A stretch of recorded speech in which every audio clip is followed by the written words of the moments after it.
প্রথম বামফ্রন্ট আমলের অর্থমন্ত্রী, বামফ্রন্ট সরকারের প্রথমবার দ্বিতীয়বার অর্থমন্ত্রী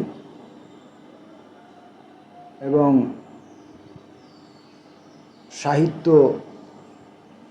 সংস্কৃতি বিষয়ে আগ্রহী এবং সক্ষম ব্যক্তি, রাজনীতি, দেশের রাজনীতি এবং আন্তর্জাতিক রাজনীতি সম্পর্কে ওয়াকিবহাল ব্যক্তিত্ব, রুচিসম্পন্ন এবং মানবিকতা বোধ সম্পন্ন এবং ইত্যাদি নানাবিধ গুণাবলীর ব্যক্তি অশোক মিত্র। তার আপিলা চাপিলা বই থেকে আমরা পড়াশোনা করছি, যাকে বলে পড়াশোনা করা ছাত্রের মতো করে। আমরা তো শিক্ষক বা অধ্যাপক নই যে আমাদের এই লেখালেখির উপরে আমাদের কিছু রিভিউ রাখবো, কিছু মতামত রাখবো, কিছু সমালোচনা করব, কোথাও থেকে কোনো ভুল ত্রুটি বার করব, এমন মানুষ তো আমরা নই। আমরা একদমই প্রাথমিক স্তরের ছাত্র। সেই হিসাবে আমরা শুধু পড়াশোনা করি এবং যতটুকু পারি ধারণ করার চেষ্টা করি। আজকে পড়ব ৩৬ নম্বর পর্ব। হেরে ভাবলাম ফাঁড়া কাটল। পশ্চিমবঙ্গের প্রশাসনিক সমস্যাদির সঙ্গে আর জড়িত হতে হবে না।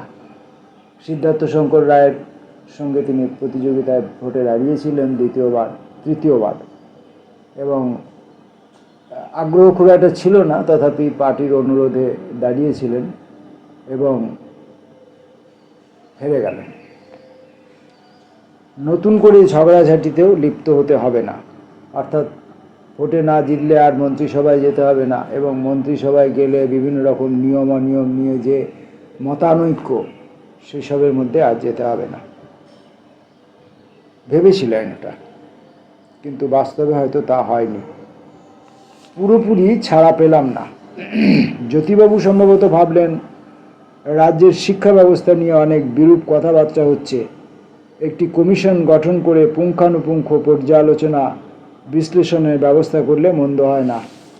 তাছাড়া এই ছাড়া গরুটি একেবারে তো নিরক্ষর নয়, ওকে এই কমিশনের সভাপতি করে দেওয়া যাক। আমার অসম্মতি জানানোর বিশেষ সুযোগ ছিল না। এটাও তখন ভেবেছিলাম, কমিশনে কাজের সূত্রে রাজ্যের শিক্ষা ব্যবস্থার যে অসম্পূর্ণতাগুলি আমাকে বহু বছর ধরে পীড়িত করছিল, রাইটার্স বিল্ডিং ছেড়ে আসার যা অন্যতম বড় কারণ, সেসব নিয়ে ফের বিস্তৃত হবার সুযোগ পাব। প্রচুর পরিশ্রম করে মস্ত রিপোর্ট তৈরি করেছিলাম, প্রায় পুরোটাই নিজের লেখা, তবে প্রতিটি অধ্যায়ের প্রতিটি পংক্তি সদস্যদের দিয়ে অনুমোদন করিয়ে নেওয়া। কমিশনের কাজ চলাকালীন মাসখানেকের জন্য অসুস্থ হয়ে হাসপাতালে ভর্তি ছিলাম। তাহলেও সব মিলিয়ে ৭-৮ মাসের মধ্যে প্রতিবেদন দাখিল করা সম্ভব হয়েছিল। ১১০ কিংবা কিছু বেশি সুপারিশের ঠাসা রিপোর্ট রাজ্য সরকারের তরফ থেকে ঘোষণা করা হলো। একটি দুটি বাদ দিয়ে সবকটি সুপারিশই গ্রহণ করা হলো, যথাবিহিত কার্যকর করা হলো। কিন্তু দ্বৈতের প্রতীক্ষা। কি উচ্চশিক্ষা, কি মধ্যশিক্ষা, কি প্রাথমিক শিক্ষা কিংবা প্রযুক্তিগত শিক্ষা বা সার্বজনীন শিক্ষা, কোনো ক্ষেত্রেই কমিশনের সুপারিশগুলির প্রতি যথেষ্ট মনঃসংযোগ করা হয়েছে বলে মনে হয় না।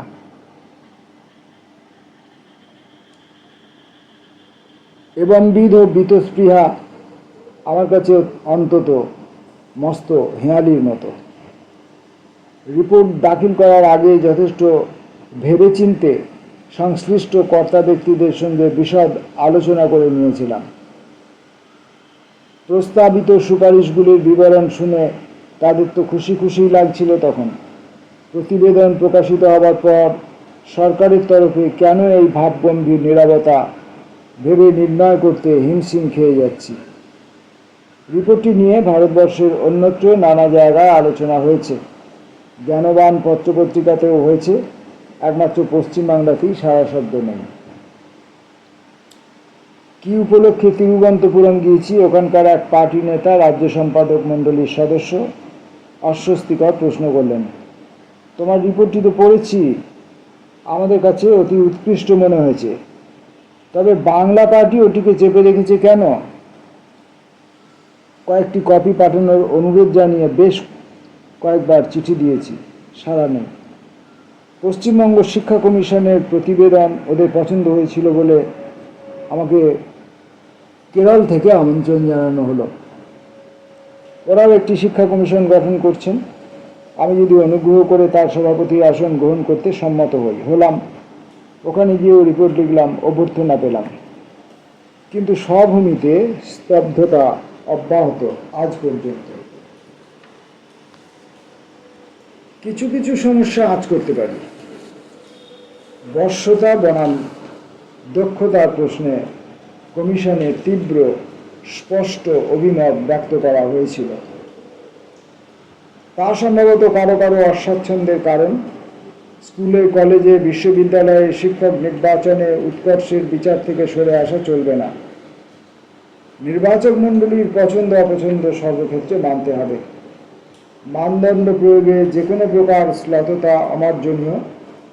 ছাত্রদের শিক্ষকদের পড়ানোর মান নিয়ে অভিমত প্রকাশের অধিকার থাকবে, এরকম কিছু কিছু সুপারিশ হয়তো অপছন্দের উদ্বেগ করেছিল। এখন ভেবে দেখছি তেমন মন খারাপ করার বিশেষ অর্থ হয় না। গড়িয়ে গড়িয়ে চলে আমাদের দেশ সমাজ, গড়িয়ে গড়িয়ে চলে রাজনৈতিক আন্দোলন, এমনকি বিপ্লবে শপথ নেওয়া রাজনৈতিক আন্দোলন পর্যন্ত। সবুরে মেয়া ফেলে কিছু কিছু বিষয় যাদের প্রতি কমিশনের পক্ষ থেকে আমরা দৃষ্টি আকর্ষণ করেছিলাম, এই এতগুলি বছর বাদে সম্প্রতি নতুন করে আলোচিত হচ্ছে। সরকার একটু নড়ে চড়ে বসেছেন। মনীষ ঘটকের বিখ্যাত পংক্তি, অপেক্ষায় আছি বজ্রপাণি, সে প্রতীক্ষার ঋতু যদি এই এতগুলি বছরের ব্যবধানে অবসিত হয়, তাহলে তো আমার চরিতার্থ বোধ করা উচিত। সার্বজনীন শিক্ষার বিষয়ে অথবা স্কুল, কলেজ, বিশ্ববিদ্যালয়ের শিক্ষক নির্বাচনে যোগ্যতার মাপকাঠিকে অগ্রাধিকার দেওয়ার যে কথা 10 বছর আগে বলেছিলাম, তা যদি এখন রূপায়িত হতে শুরু হয়, আমার তো না রেখে রেখেই আনন্দ প্রকাশ কর্তব্য। কমিশনের প্রতিবেদনে বিশেষ জোর দেওয়া হয়েছিল প্রাথমিক শিক্ষা বিস্তারের সাংগঠনিক সমস্যাগুলির উপর।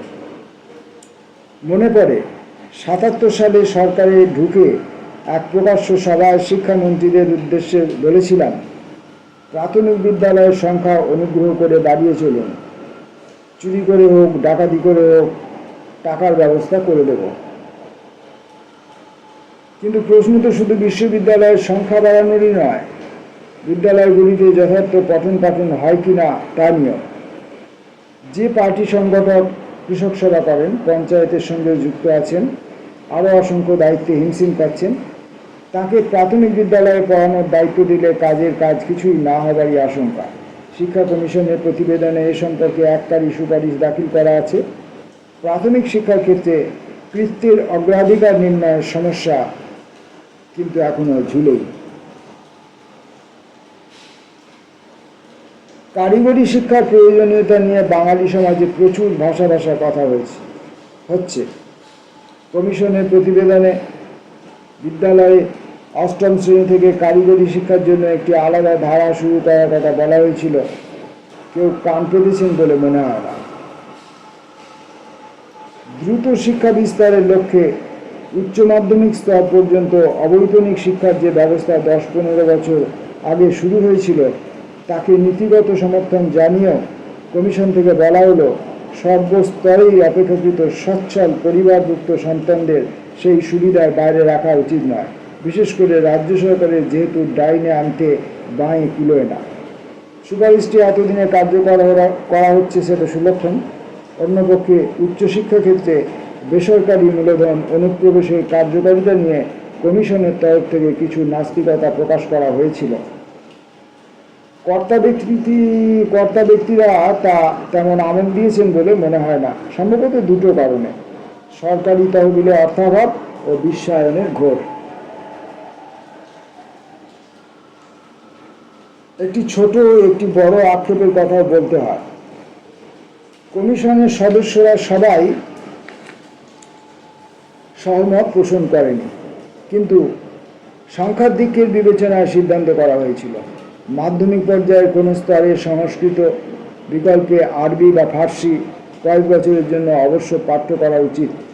মাধ্যমিক পরীক্ষাতেও অন্তত একটি ধ্রুপদী ভাষার জন্য কিছু নম্বর আলাদা বরাদ্দ রাখার চেয়েও আমাদের এই সিদ্ধান্তের প্রধান যুক্তি, বাংলা যেমন তৎসম ক্ষেত্রে সংস্কৃত নির্ভর, আরবি ফার্সির প্রভাবও আমাদের ভাষায় কম পরিব্যাপ্ত নয়।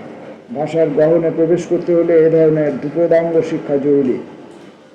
অভিমত আমি বদলাইনি, কিন্তু হিন্দুত্বওয়ালাদের ক্রমবর্ধমান আস্ফালনের প্রেক্ষিতে রাজ্য সরকার এই বিশেষ সুপারিশটি গ্রহণ করতে সম্মত হননি।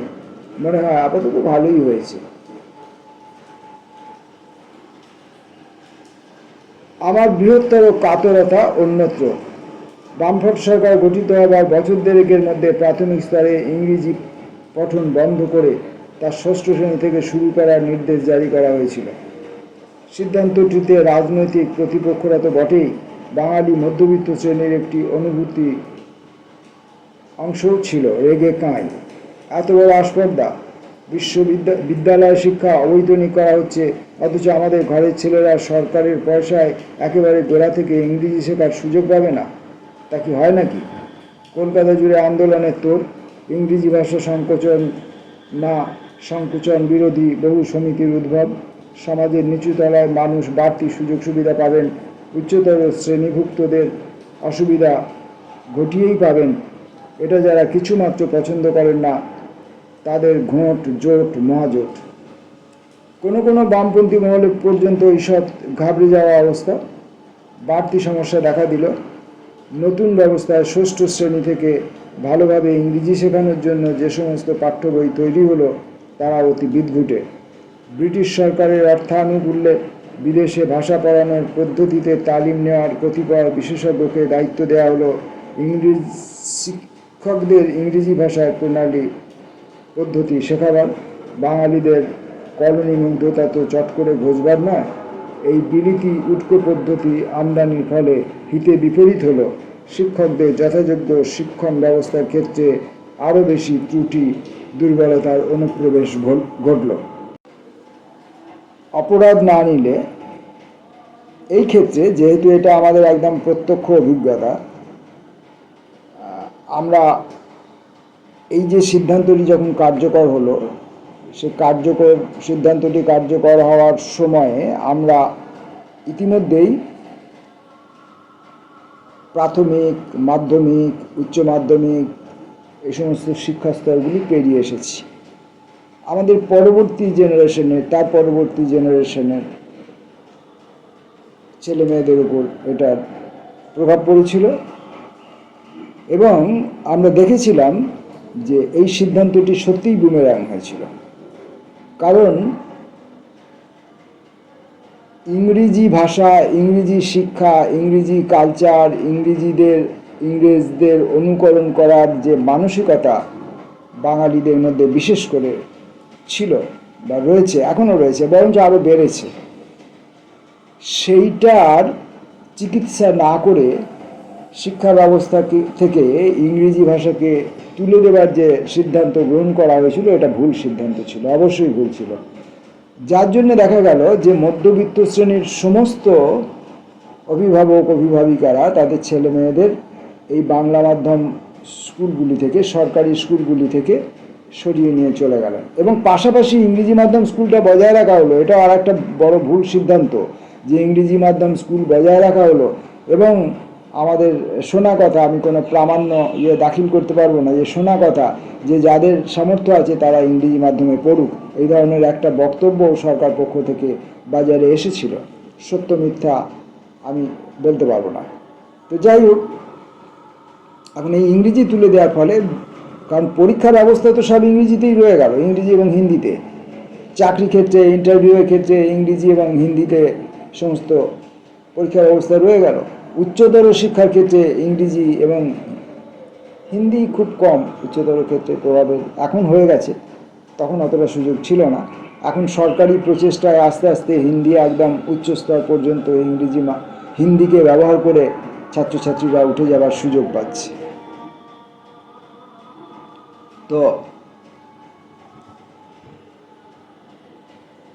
দাঁড়ান, চতুর্দিকে ধর্মের উৎপাত শুরু হয়েছে। আমি এই যে পড়াশোনা করছি, এই পড়াশোনার মাধ্যমে এই ধর্মকাতর ব্যক্তিদের চিৎকার বাতাসে ভেসে আসছে, ডিস্টার্ব করছে। দাঁড়ান, জানলা দরজাগুলি বন্ধ করি। যে কথা বলছিলাম, মধ্যবিত্ত শ্রেণী, নিম্ন মধ্যবিত্ত শ্রেণী, এমনকি যারা চাকরি বাকরি পেল না অথচ বিয়ে থা করলো, সন্তানাদি হলো, খুব সামান্য ছোটোখাটো কাজ, ছোটোখাটো দোকানদানি করে, ছোটোখাটো ব্যবসাপাতি করে, বা 5,000, 8,000, 10,000 টাকার মাইনের চাকরি বিভিন্ন জায়গায় করে যারা সংসার নির্বাহ করতেন, তারাও খেয়ে না খেয়ে তাদের সন্তানদের ওই ইংলিশ মিডিয়াম স্কুলে ভর্তি করলেন। সরকারি স্কুল থেকে ছাত্রছাত্রীদের সরিয়ে নিয়ে এলেন। তাহলে পড়ে রইল কি না, একদম নিম্নবিত্ত শ্রেণীর ছেলেমেয়েরা পড়ে রইল সরকারি স্কুলে, এবং যাদের কাছে শিক্ষাটা তখনও পর্যন্ত তাদের মানসিক যে শিক্ষা, তাদের সামাজিক যে রীতিনীতি, ভাবনা চিন্তা, তাদের অভিভাবকদের যে শিক্ষা, তাদের অভিভাবকদের যে সচেতনতা, সেখানে তাদের কাছে লেখাপড়াটা তখনও পর্যন্ত প্রাথমিক একটা বিষয় হয়ে ওঠেনি। ঠিক আছে, স্কুলে ছেলে যাচ্ছে, মেয়ে যাচ্ছে, একটু বড় হলে মেয়ের বিয়ে দিয়ে দেওয়া হচ্ছে, কুমারী অবস্থাতেই মেয়ের বিয়ে দিয়ে দেওয়া হচ্ছে। সরকারি যে নিয়ম, সেই নিয়মের তোয়াক্কা না করেই বিয়ে দিয়ে দেওয়া হচ্ছে। বাচ্চা ছেলেরা স্কুল কলেজে 2-4 বছর পড়ার পর শিশু শ্রমিক হিসাবে বিভিন্ন জায়গায় কাজকর্ম করছে। ফলে এই সরকারি স্কুলগুলোতে ছাত্রের সংখ্যাও কমে যেতে শুরু করলো। আর একটা জিনিস হলো যে সরকারি স্কুলগুলোতে যে সমস্ত শিক্ষক শিক্ষিকারা রইলেন, তারা শিক্ষায় সচেতন ছাত্রছাত্রী এবং অভিভাবিকাদের উপস্থিতি না থাকার জন্য, সম্পর্ক না থাকার জন্য শিক্ষা প্রদানের ক্ষেত্রে তাদের মধ্যেও কোথাও একটা উদাসীনতা প্রকট হয়ে পড়েছিল, যার জন্যে পরবর্তীকালে আমরা দেখলাম, এখন তো একদম গোটা দেশব্যাপী, বিশেষ করে শহরাঞ্চলগুলোকে, আমি গ্রামাঞ্চলে গিয়েও দেখছি বড় বড় ইংলিশ মাধ্যম স্কুল তৈরি হচ্ছে, এবং তাদের বাস গ্রামের প্রত্যন্ত গ্রাম এলাকাগুলোতে থেকে গিয়ে সেখান থেকে ছাত্রছাত্রীদের নিয়ে আসছে, আবার স্কুলের বাস দিয়ে তাদেরকে পৌঁছে দিয়ে আসছে। এবং ওই যে বড় স্কুলে বিভিন্ন স্ট্যাটাস, বিভিন্ন পোশাক পরিচ্ছদ, এবং বিশেষ করে ইংরেজি ভাষা উচ্চারণ করার প্রতি যে মোহ, সেই মোহের প্রতি আকৃষ্ট হয়ে সেখানেও এই ব্যাপারটা চলছে। আর ওই যেটা বললাম যে সরকারি চাকরি বাকরির ক্ষেত্রে, বেসরকারি চাকরির ক্ষেত্রে তো আরও বেশি। ইংরেজি বলতে পারাটা, ফ্লুয়েন্ট ইংলিশ বলতে পারাটা, তুমি শুদ্ধ বলছো না বিশুদ্ধ বলছো সেটা বিষয় নয়, ফ্লুয়েন্ট ইংলিশ বলে যোগাযোগ স্থাপন করতে পারাটা, এইটা খুব জরুরি বিষয়। তার সঙ্গে বাহ্যিক স্ট্যাটাস, অমুক তমুক এসব আছে। তো যাই হোক, এগুলো আমাদের শিক্ষা ব্যবস্থা ভেঙে পড়ল, এবং গত 15 বছরে এই শিক্ষা ব্যবস্থার ক্ষেত্রে আরও যে সমস্ত দুর্নীতি ঘটেছে, সাম্প্রতিককালে আপনারা সে খবর সম্পর্কে অবহিত আছেন প্রত্যেকেই, যে স্কুলের শিক্ষক শিক্ষিকারা যে পরীক্ষার মাধ্যমে স্কুলে চাকরি প্রার্থী, তারা যারা সত্যিকারের যোগ্য, লেখাপড়া শিখে সত্যিকারের ইন্টারভিউ দিয়েছেন, তাদের চাকরি হয়নি। আর যারা ফেল করা ক্যান্ডিডেট, যারা সাদা খাতা জমা দিয়েছেন, তাদের চাকরি হয়েছে। অযোগ্যদের, কৃতার্থ ব্যক্তিদের, অচরিত্র কী বলে, শব্দ মাঝে মাঝে মুখে আটকে যায়, সেইগুলো মানে যারা যোগ্য নয় আর কি, যারা সাফল্য অর্জন করতে পারেনি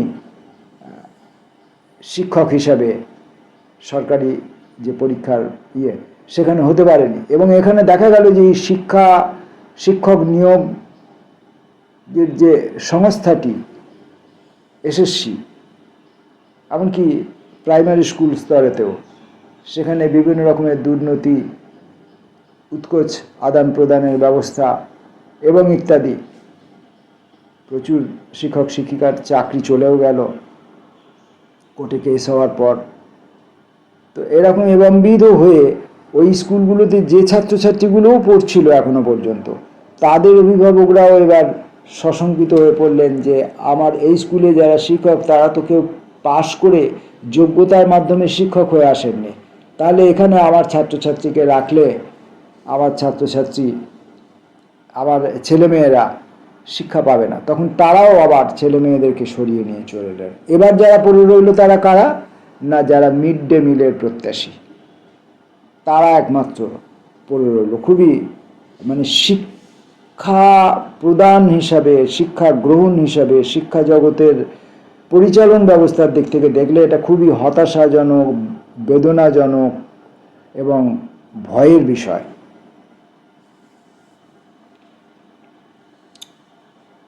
ফিরে আসছে অশোক মিত্রের কথায়। বিশদ আলোচনা করে কমিশনের অধিকাংশ সদস্য মত দিলেন ষষ্ঠ শ্রেণীর বদলে পঞ্চম শ্রেণী থেকে ইংরেজি পড়ানো শুরু করা যেতে পারে, তবে সেই সঙ্গে প্রয়োজন পাঠ্যপুস্তক নতুন করে রচনা এবং ইংরেজি ভাষা শিক্ষণ পদ্ধতির আমূল সংশোধন। রাজ্য সরকার প্রস্তাবটি আপাত দৃষ্টিতে মানলেন, সেই অনুযায়ী কিছু কিছু প্রাথমিক ব্যবস্থাও গ্রহণ করা হলো, কিন্তু স্বার্থান্বেষী সম্প্রদায়ের রণে ভঙ্গ দিলেন না। আক্রমণের অস্ত্র সানিয়ে যেতে লাগলেন। এক যুগেরও অধিক আগে রাইটার্স বিল্ডিং থেকে নিষ্ক্রান্ত হয়েছি, সুতরাং সরকারি সিদ্ধান্ত গ্রহণ বর্জনের কলালিপির সঙ্গে এখন আর পরিচিত নয়। বিভিন্ন কারণে বামফ্রন্ট ৮০ ও ৯০ দশকে কলকাতা ও সংলগ্ন অঞ্চলে জনসমর্থন কিছু হারিয়েছেন, পরিণামে আত্মবিশ্বাসও খুইয়েছেন খানিকটা। হঠাৎ ৯০ দশকের উপান্তে ইংরেজি শিক্ষার ধারাক্রম পুনর্বিবেচনার জন্য এক সদস্যের একটি কমিটি গঠন করা হলো। কমিটির পক্ষ থেকে নতুন সমীক্ষার আয়োজন, প্রধানত শহুরে অভিভাবক ও মাস্টারমশাইদের মতামত যাচাইয়ের জন্য। মস্ত তাড়াহুড়ো করে নতুন ফরমান জারি হলো, এখন থেকে তৃতীয় শ্রেণীতে ইংরেজি পঠন শুরু। একবার চাপের কাছে নথি স্বীকার করলে চাপ বাড়তেই থাকে। এখন শুনতে পাচ্ছি প্রথম শ্রেণী থেকে ইংরেজি ফিরিয়ে আনা যায় কিনা তা নিয়ে ভাবনা চিন্তা চলছে, হয়তো ফের একটি কমিটি বসবে। আমার ক্ষুদ্র বুদ্ধিতে এর চেয়ে শোকান্তিক সিদ্ধান্ত কিছু হতে পারে না। যদিও হালে অবস্থার কিছু মোড় ফিরেছে, তাহলেও পশ্চিমবাংলায় এখনও জেঁকে বসা নিরক্ষরতার সমস্যা, বিশেষত মহিলাদের মধ্যে। সার্বিক সাক্ষরতা নিয়ে কিছুদিন ধরে দেশ জুড়ে এবং পশ্চিমবাংলায় প্রচুর শোরগোল হচ্ছে, তবে কাজের কাজ তেমন এগোচ্ছে বলে মনে হয় না।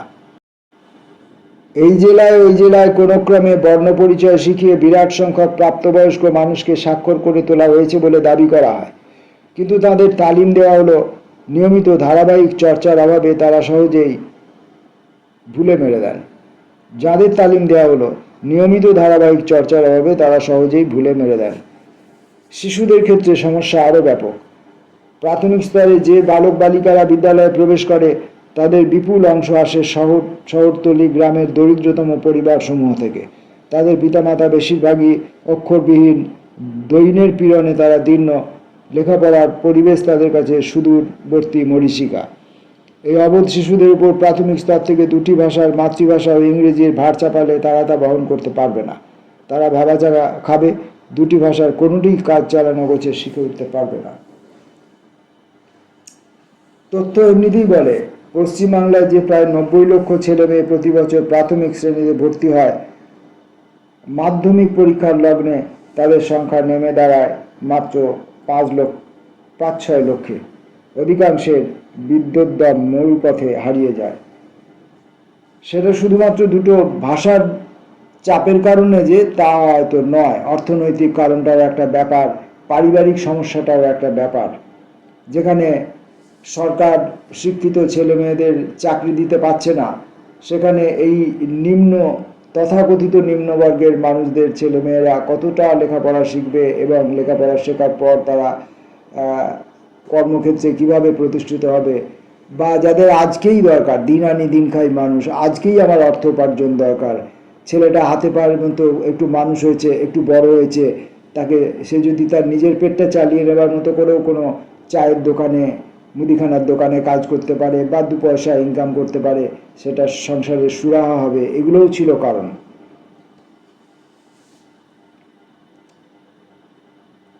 তথ্য এমনিতেই বলে পশ্চিমবাংলায় যে প্রায় 90 লক্ষ ছেলে মেয়ে প্রতি বছর প্রাথমিক শ্রেণীতে ভর্তি হয়, মাধ্যমিক পরীক্ষার লগ্নে তাদের সংখ্যা নেমে দাঁড়ায় মাত্র 5-6 লক্ষে। অধিকাংশের বিদ্যোদ্যম মরুপথে হারিয়ে যায়। আর এই বালিকা বিবাহের ব্যাপারটাও একটা ব্যাপার, কম বয়সে বিয়ে হয়ে যাওয়া মেয়েদের ক্ষেত্রে। এই ভয়ঙ্কর অবস্থার একাধিক কারণ উল্লেখ সম্ভব, তবে দারিদ্র্যই সবচেয়ে বড় সমস্যা। প্রাথমিক স্তরে ফের জমিয়ে ইংরেজি শিক্ষার প্রবর্তন ঘটলে ছাত্রছাত্রীদের বিদ্যাস্থলে অবস্থানের পিরামিড সংকীর্ণতর হতে বাধ্য। যে কথা ইতিপূর্বে বহু প্রসঙ্গে উল্লেখ করেছি, বাঙালি মধ্যবিত্ত আষ্টপৃষ্টে সামন্ততান্ত্রিক লক্ষণে বাঁধা। গরিবরা দুটো ভাষা সামলাতে পারবে না, তাতে কি? আমাদের ছেলেমেয়েরা তো পারবে। একেবারে গোড়া থেকে তারা ইংরেজিতে তালিম না পেলে বিভিন্ন সর্বভারতীয় প্রতিযোগিতায় পেরে উঠবে না, বিশ্বায়নের দৌড়েও পেরে উঠবে না। প্রধান প্রধান সংবাদপত্রগুলিরও একই রায়। এদের যদি বলা হয় একটু খোঁজ নিয়ে দেখুন না ভারতবর্ষের অন্যান্য রাজ্যে কী অবস্থা, তারা পাশ কাটিয়ে যাবেন। শিক্ষা কমিশনের প্রতিবেদনে প্রাসঙ্গিক তথ্যগুলি দেওয়া হয়েছে। 90 দশকের প্রথম দিনে একমাত্র তামিলনাড়ু ব্যতীত অন্য কোনো বড়সড় রাজ্যে প্রাথমিক স্তরে ইংরেজি পড়ানো হতো না। গুজরাটে আবশ্যিক ইংরেজি পড়ানো শুরু মাত্র 9ম শ্রেণী থেকে। তবে এ সমস্তই অরণ্য রোদন। যারা শ্রেণী স্বার্থান্ধ এবং যারা শ্রেণী স্বার্থান্ধদের ভয়ে ভীত, তাদের অবিমিশ্রকারিতাকে কে ঠেকাবে? প্রসঙ্গান্তরে যাওয়া প্রয়োজন, তবে তার আগে অন্য একটি ক্ষুদ্র মন্তব্য সংযোজনের লোভ সংবরণ করতে পারছি না। শিক্ষা কমিশনের সূত্রে 1-2 ব্যক্তির সংস্রবে আসতে হয়েছিল, যাদের মানসিকতা অতি বিচিত্র। তারা গাছেরটাও পারবেন, তলারটাও করবেন, কে জানে। এটাই হয়তো যথার্থ সমাজ দর্পণ। 36 নম্বর পর্ব আমরা আজকের মতো করে ফেললাম। আসবো পরের পাঠে। তবে পশ্চিমবঙ্গের শিক্ষা ব্যবস্থা যে আরোই তলানিতে গিয়ে ঠেকেছে, অন্য রাজ্যে কি হচ্ছে না হচ্ছে সেটা খুব একটা গুরুত্বপূর্ণ বিষয় নয় বলে আমার মনে হয়। কারণ কি, অন্য রাজ্যের মানুষের চেতনা, অন্য রাজ্যের মানুষের ভাবনা চিন্তা, অন্য রাজ্যের মানুষদের কর্মক্ষেত্রে অংশগ্রহণের প্রবণতা অন্য রকমের। যেমন কিছু রাজ্যের মানুষদের মধ্যে ব্যবসা বাণিজ্যের প্রতি ঝোঁক বেশি, তাই তারা অতিরিক্ত শিক্ষা তাদের না হলেও চলবে। এবং যেটা আমাদের আগে আমরা যখন পড়ছিলাম প্রফুল্লচন্দ্র রায়ের আত্মচরিত, সেখানে উনি দেখাচ্ছিলেন যে লেখাপড়া শিখতে আসা ছেলেমেয়েরা তাদের কাজ শেখার, ব্যবসা বাণিজ্য, শিল্প, হাতের কলমে কাজ, এগুলো শেখার বয়সটা অতিক্রম করে ফেলছে। আর যে লেখাপড়া তারা শিখছে, সেই লেখাপড়ার বিনিময়ে তারা চাকরি পাচ্ছে না, বা লেখাপড়াটাতে হয়তো ততটা কৃতকার্যও হতে পারছে না।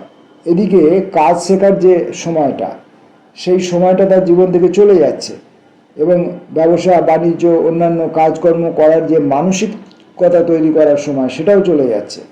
ফলে অন্য রাজ্যের সঙ্গে তুলনা করে লাভ নেই। অন্য রাজ্যের তারা বিভিন্ন রকম কাজে কর্মের সঙ্গে জড়িত, ছোট ব্যবসা হোক, বড় ব্যবসা হোক, কৃষিকার্যের সঙ্গে, পাঞ্জাবের মতো রাজ্য কৃষিকার্যের সঙ্গে ওতপ্রোতভাবে জড়িত। বাংলার কৃষি ব্যবস্থা তো সেরকম নয়। বাংলার কৃষি ব্যবস্থা কুঁচো টুকরো।